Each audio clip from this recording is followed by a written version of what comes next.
Olá, de volta então nesse diálogo franco importantíssimo por tratar exatamente do tema educação. Professor Talmir, eu gostaria de retomar comentando consigo o seguinte: o ensino superior no Brasil, se comparado a países desenvolvidos, como se encontra? E como o senhor vê a realização do Enem nesse contexto que o senhor estava colocando aí, dessa visão dos ministros que passaram nos últimos governos?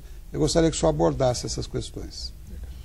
Bom, o ensino superior no Brasil, ele tem algumas características que não podem ser diretamente comparadas com o ensino nos Estados Unidos, Noruega, Suécia, Alemanha, que são regionalidades. O Brasil é um continente, de tal modo que um ensino bem feito na Amazônia, ele não quer dizer que ele possa ser comparado com o ensino ótimo de São Paulo, porque as características regionais são fundamentais.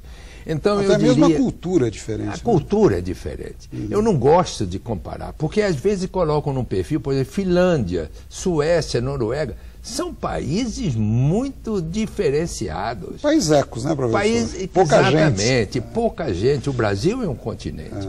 Então, eu diria que o Brasil tem características que são marcantes, válidas para as comunidades. O senhor hoje tem competências dentro da Amazônia, dentro do Pará, dentro do Piauí, competência no Rio Grande do Sul. O Rio Grande do Sul é extremamente competente. É verdade. Não pode comparar com São Paulo. Não há comparação, extremamente competente para o que eles precisam. A mesma coisa São Paulo. Então, esse Aliás, é o se me ponto... permite, por esses dias eu vi uma notícia de que a USP, esse ano, pela primeira vez, uma universidade brasileira está entre as 200 melhores do mundo. Exatamente. Notícia recente. Exatamente. Agora, se fala muito em quê? Por exemplo, no campo da administração, é Harvard. Os grandes administradores no mundo inteiro é Harvard. Harvard está modificando todo o seu currículo. Por quê? Porque essa crise foi causada por administradores de Harvard. Perfeito. Está modificando o currículo e aonde que eles estão buscando verdadeiramente exemplos? Nos países emergentes. Nos BRICS. Nos BRICS. Por Brasil, quê? Rússia, Índia, China. O Podolsky, que é um grande professor de Harvard, ele disse o seguinte: olhe, não podemos mais trabalhar dentro da sala de aula cases de empresas de sucesso.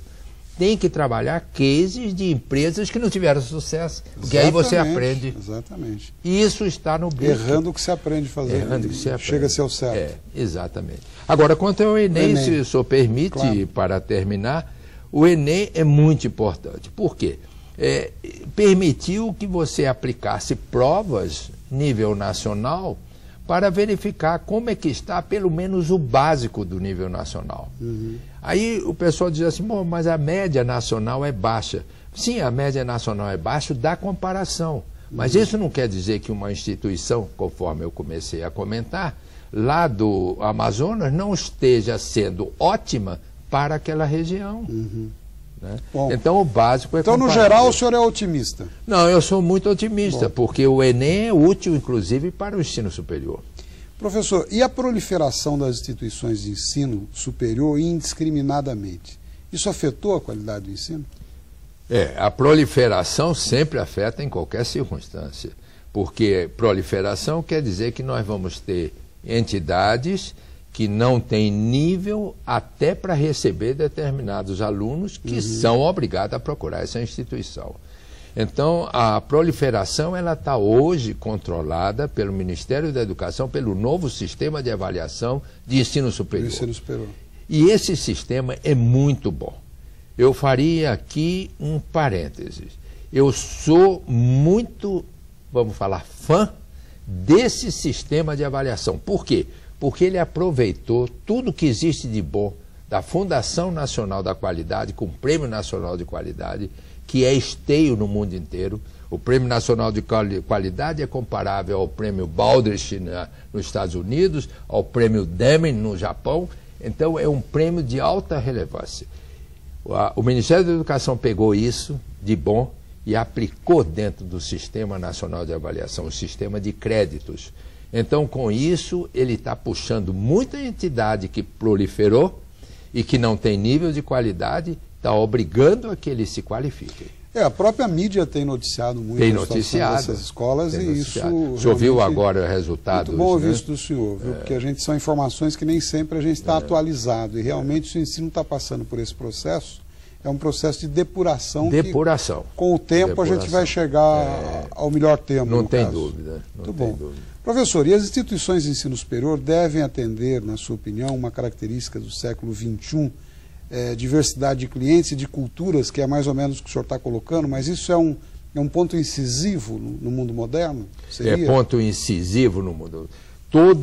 Porque nós não somente temos essa determinação constitucional, né, que nós temos que atender à diversidade. Certo. Todas as empresas, sejam dos serviços, sejam empresas de bens tangíveis, fábricas, indústrias, têm que atender isso. Mas no mundo inteiro se fala em diversidade cultural, por uma razão muito simples.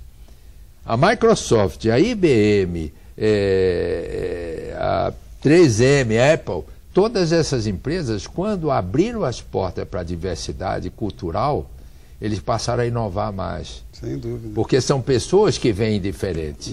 Elas não estão na vala comum, elas vêm diferentes. Professor, e o processo de ensino-aprendizagem de aluno ou do aluno de nível superior passa por valores básicos, na sua opinião, de leitura e interpretação de textos? Leitura e interpretação de texto era do nosso tempo antigo. Verdade. Não é? Leitura e interpretação. Quanto livro nós lemos, né, quando éramos aí do antigo ginásio científico, né? Hoje passa por isso, porque foi provado pelas provas do Enem e do ENAD, do ensino superior, que os alunos leem pouco. Ou nem leem. Ou nem leem. Então hoje tem que ler revista, tem que ler jornal. E nas salas de aulas hoje de várias entidades, o que se dá é exatamente notícias que saem em jornal, ou então textos de artigos que saem em periódicos modernos e alguns internacionais.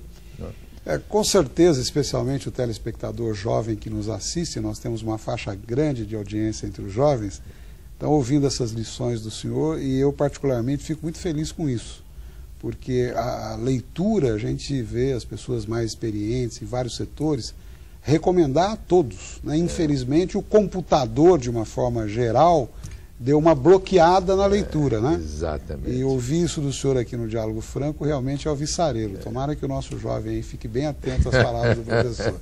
Eu vou pedir um minutinho mais de licença a todos. A gente vai para um breve intervalo e já volta. Continue conosco e com o professor Talmir. Até já.